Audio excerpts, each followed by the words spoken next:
नमस्कार मित्र सब, हम डॉक्टर रोशनी झा मैथिली विथ रोशनी चैनल में अहाँ सबके स्वागत करै छी। तऽ आइ जे छै से हम प्याजी पनीर बनबै छी।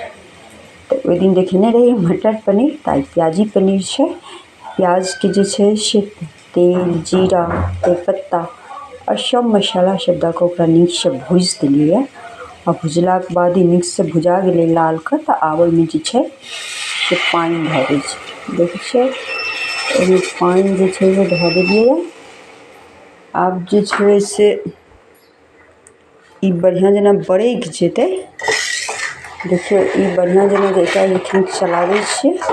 देखियौ खूब बढ़िआँ जेना एकरा चलाबैत रहियै, ठीक छै। बस बहुत मिरचाइ नहि दै छियै, कहनैये छी डस्ट नहि दै छियै, हरा मिरचाइ देने छियै। सबकिछु हरे मिरचाइपर चलै छै, हरा मिरचाइ देने छियै से छै। तऽ आब एहिमे जे कनि हल्का उबाल आबि जेतै तऽ एहिमे जे छै से पनीर धऽ देबै, बुझलियै। या पनीर छै कनि टाइटेके तरि देलियै पनीरके, जकरा कनि लूजो छोड़ि देलियै। जकरा मोन होतै तऽ ओ लूजो खेतै, नहि तऽ ओहो खेतै। तैँ दुनू रङ्गक पनीर छै। तऽ देखियौ अहूँ सबके देखाबै छियै। देखियौ आब हमर ई जे छै से बरकऽ लगलै।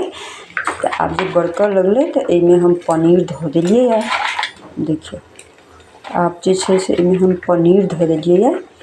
आ पनीर धेलाके उपरान्त एकरा हम जे छै से नीकसँ चला देलियै यऽ, बुझलियै।